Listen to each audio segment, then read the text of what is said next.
El edificio de la antigua estación de radiodifusión estaba oficialmente abandonado desde hacía más de 20 años, pero nadie en la ciudad podía precisar cuándo había dejado realmente de funcionar. No hubo una despedida formal, ni un anuncio de cierre, ni siquiera un corte abrupto de transmisión que marcara el final. Simplemente, una noche cualquiera, la señal dejó de emitir programas regulares y comenzó a transmitir silencio. No un silencio limpio, sino uno cargado, irregular, con leves interferencias que parecían respirar. Al principio, la gente asumió que se trataba de una falla técnica. Con el paso de los días, ese silencio se volvió constante y luego empezó a cambiar. Álvaro descubrió la anomalía por accidente. Era técnico de sonido y coleccionista obsesivo de grabaciones antiguas, especialmente aquellas que contenían errores, ruidos de fondo o fragmentos imposibles de clasificar. Una madrugada, mientras escaneaba frecuencias olvidadas, captó una transmisión débil proveniente de la vieja estación. No había música ni locutor, solo una sucesión de pausas largas interrumpidas por susurros casi imperceptibles. Al principio pensó que era estática mal filtrada, pero cuando ajustó el ecualizador, comprendió que aquello tenía estructura. Las pausas no eran aleatorias, tenían ritmo, como si alguien estuviera esperando algo entre cada respiración. Movido por una mezcla de curiosidad profesional y una inquietud que no sabía explicar, Álvaro decidió visitar el edificio. El lugar estaba cubierto de polvo y óxido, con carteles antiguos colgando torcidos y cables que serpenteaban por el suelo, como restos de algo que se había arrastrado hasta morir. Sin embargo, al encender su grabadora portátil, notó que la interferencia aumentaba cuanto más se internaba en el lugar. Era como si el edificio reaccionara a la presencia de un dispositivo dispuesto a escuchar. En la sala principal, encontró el archivo, estanterías repletas de cintas etiquetadas con fechas, horas y nombres. Muchos nombres, algunos tachados, otros repetidos una y otra vez, como si alguien hubiera intentado asegurarse de no olvidarlos. Álvaro llevó algunas cintas a casa. La primera grabación parecía normal durante los primeros minutos. Un programa nocturno, música suave, una voz calmada leyendo mensajes de oyentes. Pero en el minuto 17, la voz del locutor se quebraba. No gritaba, no pedía ayuda, simplemente se detenía y decía, con un tono extrañamente neutro, que había alguien más en la cabina. A partir de ese punto, la grabación continuaba durante horas, aunque nadie hablaba. Sin embargo, al reproducirla con auriculares, Álvaro comenzó a notar algo inquietante: respiraciones que no coincidían con ninguna voz humana, movimientos suaves y, en ciertos momentos, un murmullo que parecía pronunciar su nombre. A medida que escuchaba más cintas, descubrió un patrón aterrador. Todas las grabaciones seguían la misma secuencia: transmisión normal, interrupción súbita, reconocimiento de una presencia invisible y luego silencio prolongado. Pero el silencio nunca estaba vacío, siempre contenía algo, y ese algo parecía aprender. En las cintas más recientes, las voces imitaban a las personas que Álvaro conocía. En una de ellas se escuchó claramente la risa de su hermana, fallecida hacía años. En otra, la voz de su padre diciéndole que apagara el equipo, que dejara de escuchar. Cada grabación parecía diseñada específicamente para quien la reproducía, como si el archivo no fuera un registro del pasado, sino un mecanismo activo. El insomnio se apoderó de él. Incluso cuando no estaba reproduciendo cintas, escuchaba el zumbido bajo de la frecuencia, vibrando en las paredes, en el suelo, dentro de su cabeza. Comenzó a grabar su propio apartamento durante la noche y al revisar las grabaciones, descubrió algo que lo dejó paralizado. Fragmentos de conversaciones que nunca recordaba haber tenido, respuestas a preguntas que no había formulado en voz alta. El archivo no solo transmitía, escuchaba de vuelta. Cuando regresó a la estación para confrontar lo que fuera que habitaba allí, encontró nuevas cintas en las estanterías. Algunas llevaban su nombre, otras estaban fechadas en días que aún no habían ocurrido. Al reproducir una de ellas, escuchó su propia voz describiendo con exactitud lo que estaba viendo en ese momento, anticipando cada uno de sus movimientos con segundos de ventaja. Comprendió entonces que la estación no archivaba sonidos, archivaba presencias, personas que habían sido escuchadas hasta el punto de volverse parte de la transmisión. La última cinta no tenía etiqueta. Al reproducirla, no hubo sonido alguno durante varios minutos. Luego, una voz desconocida habló con absoluta claridad. Explicó que la estación había sido construida sobre una frecuencia que no debía amplificarse, un espacio donde las voces nunca desaparecen, solo esperan ser llamadas. El archivo necesitaba oyentes. Sin ellos, las voces se acumulaban, presionaban, buscaban salida. Álvaro sintió cómo el aire se volvía pesado, cómo el zumbido aumentaba hasta convertirse en una presión insoportable. Intentó apagar el equipo, pero la cinta seguía girando. A la mañana siguiente, los vecinos escucharon una transmisión inesperada. La antigua frecuencia había vuelto a activarse. No había música, no había anuncios, solo una voz nueva, firme, perfectamente modulada, invitando a los oyentes a quedarse un momento más, a escuchar con atención, porque había mucho que decir y el archivo siempre necesitaba más nombres. Y en algún lugar, entre el ruido de fondo, una respiración reconocible aguardaba pacientemente a que alguien sintonizara. La reactivación de la antigua frecuencia no provocó pánico inmediato, sino algo mucho más peligroso: curiosidad. Durante las primeras horas, apenas unos pocos radioaficionados notaron la señal. Una transmisión limpia, sorprendentemente estable para un equipo que llevaba décadas fuera de servicio. No había interferencias visibles ni distorsión evidente, solo una voz clara, serena, que hablaba con una cadencia demasiado precisa para resultar humana. No daba órdenes ni amenazas, invitaba, pedía atención.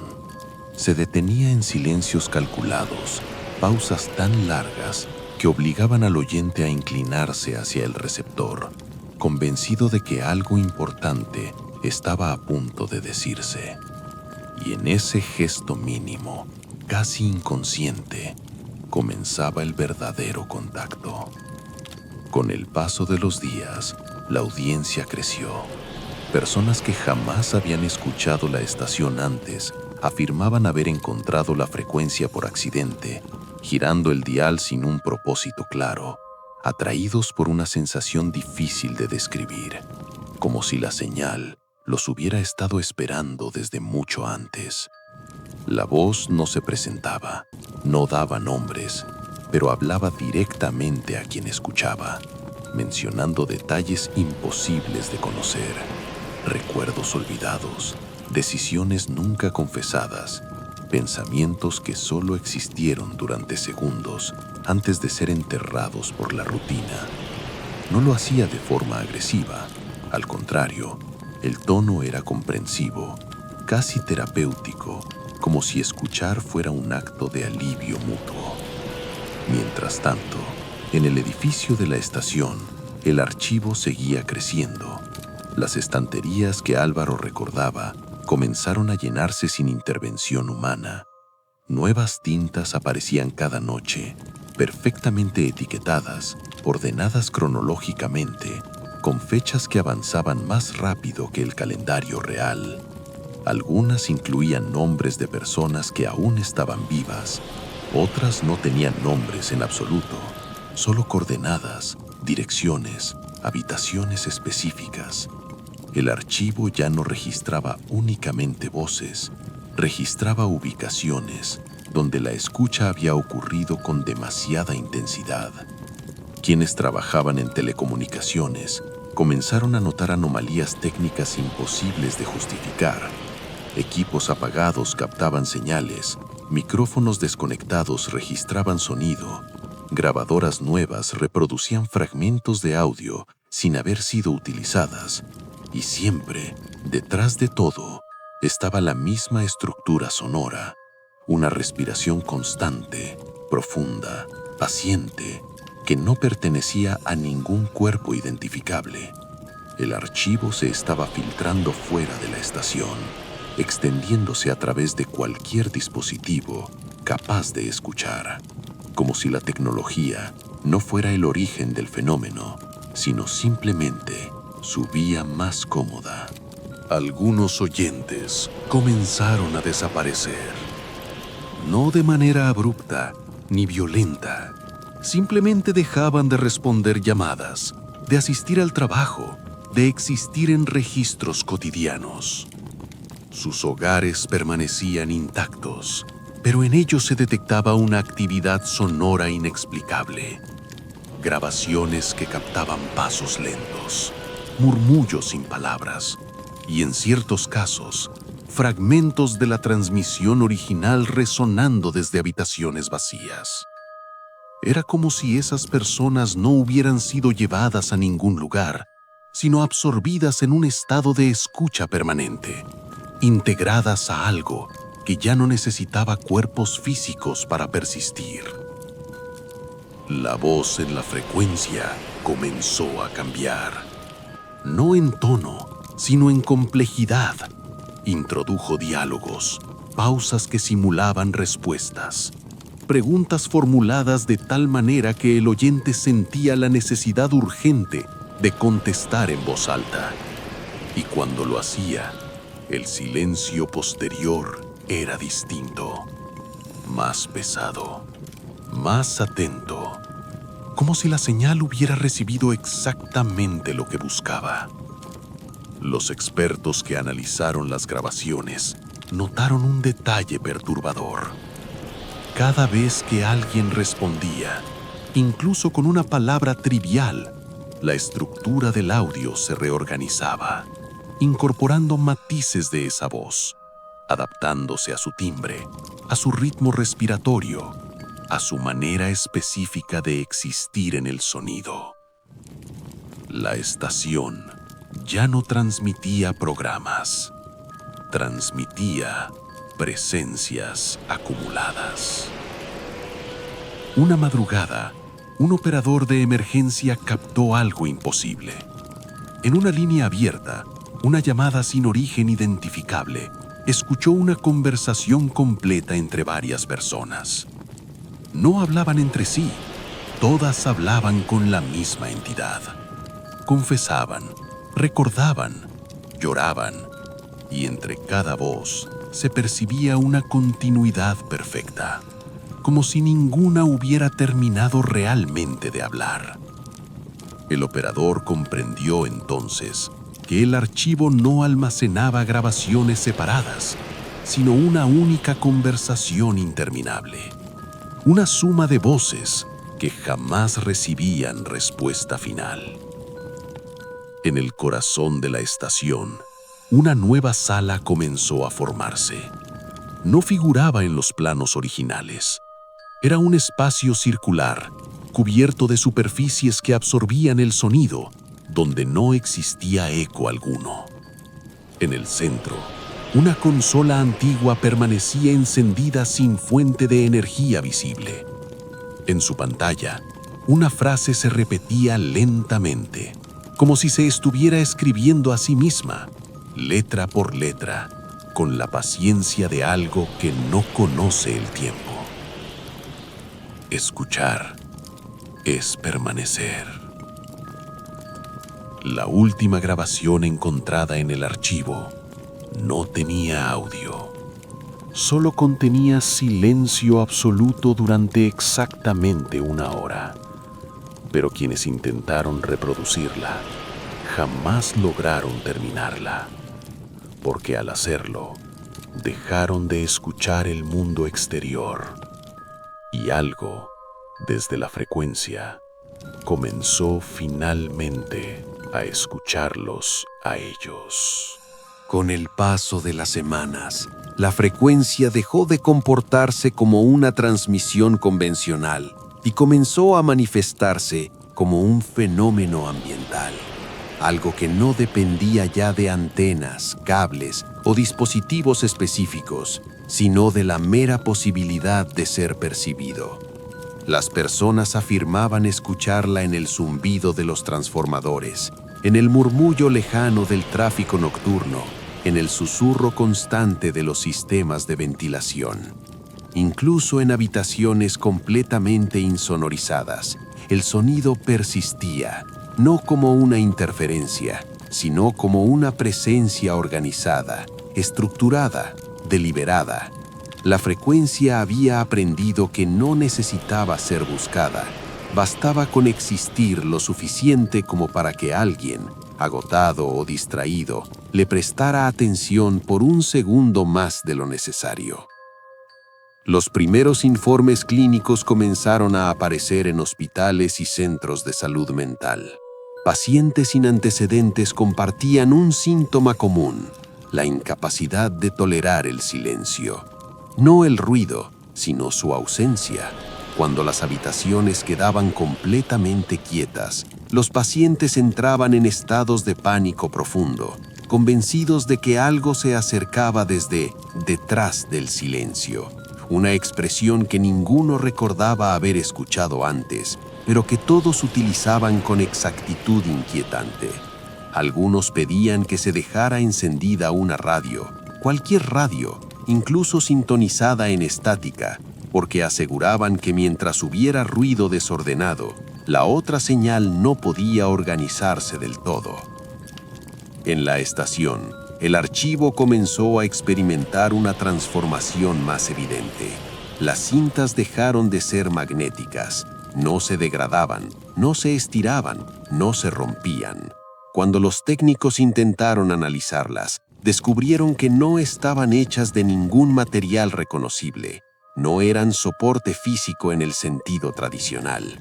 Eran registro puro, memoria solidificada, y cada una contenía no solo una voz, sino una duración exacta de atención humana, medida con una precisión imposible.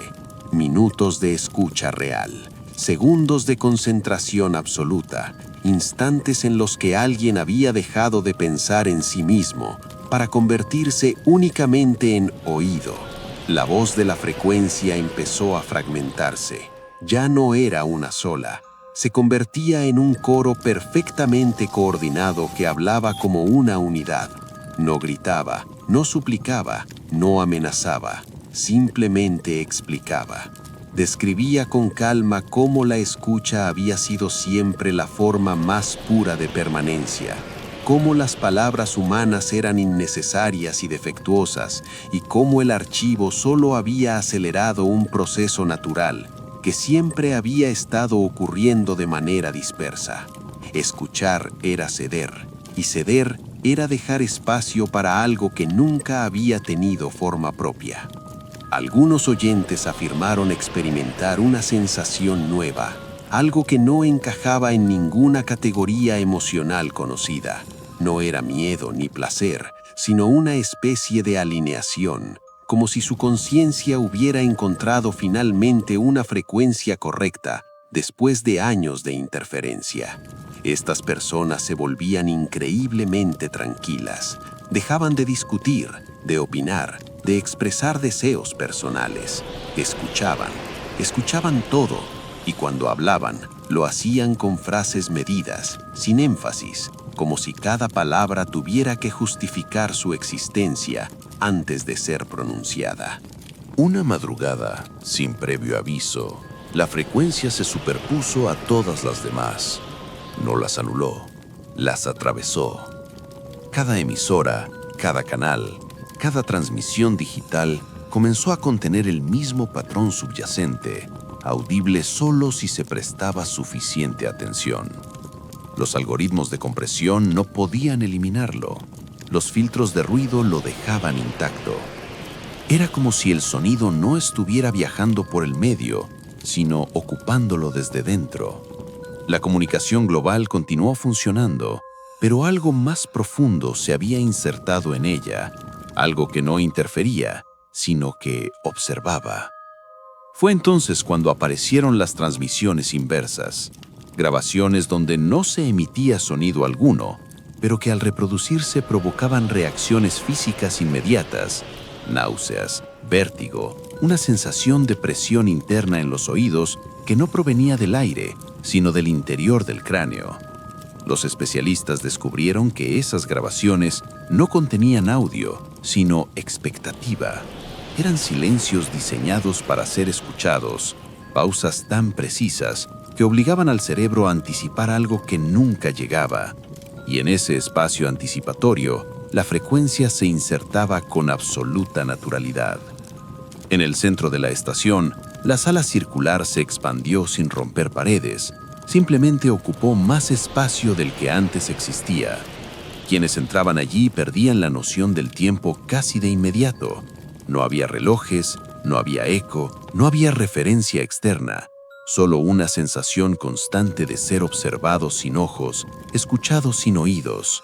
En el núcleo del lugar, la consola ya no mostraba palabras, sino ondas suaves, lentas, que coincidían exactamente con los patrones cerebrales de quienes permanecían demasiado tiempo frente a ella. La última anotación manual encontrada en la estación no estaba escrita en papel, sino grabada en la pared con una precisión quirúrgica. No parecía una advertencia ni una constatación final, escrita por alguien que ya había comprendido demasiado tarde la naturaleza del archivo. No se trata de oír voces, se trata de convertirse en un lugar donde puedan quedarse. Desde entonces, algunas personas aseguran que, si permanecen en silencio absoluto el tiempo suficiente, pueden sentir cómo algo se acomoda dentro de ellos, ajustando la respiración, regulando el ritmo del corazón, eliminando pensamientos innecesarios. Dicen que no duele, dicen que no asusta, dicen que escuchar es descansar y que el archivo en realidad nunca estuvo guardando voces, estaba preparando oyentes.